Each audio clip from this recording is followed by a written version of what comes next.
আমরা কিছুদিন আগে জানতে পারলাম যে প্রথম যখন বিজেপি তার প্রার্থী ঘোষণা করছে, এর পরবর্তীতে যখন কংগ্রেস তার প্রার্থী ঘোষণা করছে, এর পরবর্তীতে করছে এআইইউডিএফ প্রার্থী ঘোষণা। তো প্রথমে আমি কইতাম চাই মৌকতা যে বিগত স্বাধীনতার বার্তাকে লইয়া এখন অবধি পর্যন্ত বিগত যে লোকসভা ক্যান্ডিডেট যেটা রিজার্ভ আছিল আমরা করিমগঞ্জ সিট, প্রথমবার এসি মুক্ত হয়েছে এই সিটটা। বিজেপি সবকা সাথ সবকা বিকাশের যে কথাটা কয়, কিন্তু আজকে এই যে সিটটা করিমগঞ্জ লোকসভা সংসদ সিটটা যে উন্মুক্ত হয়েছে, বিজেপি সবকা সাথ সবকা যে বিকাশের কথাটা কইছে, আমরা এই নির্বাচনও যে প্রার্থী ঘোষণা করা হয়েছে সেই এসি প্রার্থীর এইখানেও দেওয়া হয়েছে। অতএব শিলচর যে লোকসভা সংসদ সেখানেও বিজেপি এসি সিট ডিক্লারেশন করছে এবং সিটটাও সংরক্ষণ হয়েছে এসি। তো বিজেপির যে সবকা সাথ সবকা বিকাশ, এই টিকেটের যে ক্লিয়ারিফিকেশনের বিনিময় সূত্রে আমরা দেখি আর যে সবকা সাথ সবকা বিকাশ নাই, শুধু হিমন্ত বিশ্ব শর্মা আসামের মুখ্যমন্ত্রী তার নিজের ছত্রছায়ার মাঞ্ছরে দিয়া তাই অ্যাসেম্বলি তো যেভাবে কাজ করডা, যেটা বিভিন্ন সময় আমরা চাপাচাপি দেখতে পাই আর এবং কংগ্রেস মুক্ত করিয়া তান পক্ষে নেওয়ার চেষ্টা করডা, সেই হিসাবে তাই বর্তমানে লোকসভা নির্বাচনও আসাম থাকি সেই পরিকল্পনা নিয়ে তাই নিজের তান ব্যক্তিগতভাবে তান চাহিদা অনুযায়ী তাই প্রার্থী দেওয়ার লাগিয়া যেটা কাজ করছেন এবং ইতিমধ্যে তা প্রকাশ পেয়েছে। কিন্তু কংগ্রেসের যে প্রার্থী ঘোষণা করা হয়েছে,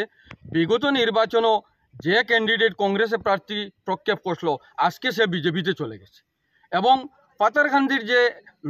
অ্যাসেম্বলি নির্বাচনে কংগ্রেসের প্রার্থী করছিল সচিন সাহুরে, উনিও বিজেপিতে চলে গেছেন। এবং করিমগঞ্জের আরও অনেক বিধায়ক, যারা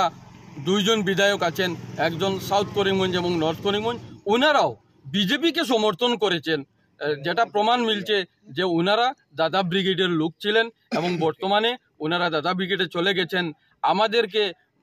মধ্যখানে যে কংগ্রেসের যে নিরপেক্ষতা দেখিয়ে আমাদের বুট বৈতরণী পার হয়ে ওনাদের সেই নিজস্ব যে এখতিয়ার যেটা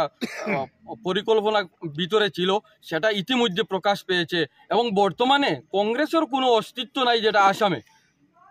বিভিন্ন প্রত্যেকটা দিন কংগ্রেস থেকে যেগুলা হাই প্রোফাইল লিডার ছিলেন প্রত্যেকেই একে অন্য এভাবে বিজেপিতে চলে যাচ্ছেন, কেউ এজিপিতে চলে যাচ্ছেন। এজিপি মানে বিজেপি। আব্দুল খালিক যিনি বরপেটার এমপি ছিলেন, উনিও দল ত্যাগ করেছেন। তো বিভিন্ন এই প্রথা, যেটা এখন কংগ্রেসের কোনো অস্তিত্ব আসামে আছে বলে আমরা মনে করি না। এই অবস্থায় আমরা করিমগঞ্জের যে লোকসভা আসনে যে একজন প্রার্থী যাকে ঘোষণা করা হচ্ছে, আমি ব্যক্তিগতভাবে উনাকে শ্রদ্ধা করি, উনি একজন শিক্ষিত হাই প্রোফাইল অ্যাডভোকেট, উনি সেটা আমিও উনাকে শ্রদ্ধা করি ব্যক্তিগতভাবে। কিন্তু এই মুহূর্তে যেহেতু কোনো কংগ্রেসের কোনো অস্তিত্ব নাই, উনি সারা জীবন কংগ্রেস বিরোধী রাজনীতি করেছিলেন, আর এই মুহূর্তে উনি কংগ্রেসে জয়েন করে এবং কংগ্রেসের প্রার্থী হয়েছেন। যে স্বরূপ দাসের মতো উনাকেও হিমন্ত বিশ্ব শর্মা নির্দেশে যে ব্যাকআপ দিয়ে উনাকে যে টিকিট দেওয়া হয়েছে, সেই স্বরূপ দাসের মতো উনাকে অপমান করার জন্য এই প্রার্থী প্রক্ষেপ করা হয়েছে বলে আমি মনে করি। তো সেই হিসাবে এআইইউডিএফে যে ক্যান্ডিডেট ডিক্লেয়ার করেছে শাহাবুল ইসলাম চৌধুরী, উনি বিগত দিনেও উত্তর করিমগঞ্জ থেকে নির্বাচন 2বার খেলেছেন। হ্যাঁ, তবে উনি হারলেও কিন্তু জনগণের পাশে ছিলেন, এবং বিভিন্ন সময় যে করিমগঞ্জ জেলার মধ্যে যে কোনো জায়গায় মানুষের যখন অত্যাচার হয়, মানুষ যখন অসুবিধার সম্মুখীন হয়, ওনার পাশে যখন যায় উনি ওদেরকে সাহায্য সহযোগিতা করেন। অতএব আমরা মনে করি যে এবারের নির্বাচনে করিমগঞ্জ এবং হাইলাকান্দির মানুষ উন্নয়নের স্বার্থে এবং ওনার যে সেই সামাজিক যে পারদর্শিতা এবং ওনার যে অ্যাক্টিভিটিস যেটা আছে সেটার প্রতি লক্ষ্য রাখিয়া এবারের নির্বাচনে এআইইউডিএফ প্রার্থী শাহাবুল ইসলামকে ভোট জনসাধারণ দেবেন, সেটা মানুষের মনে নির্ধারিত করে রেখেছে। এবং সেই আগামী 26 তারিখ যে 26 এপ্রিল যে নির্বাচন ঘোষণা করা হয়েছে করিমগঞ্জে, সেই 26-এর ভোট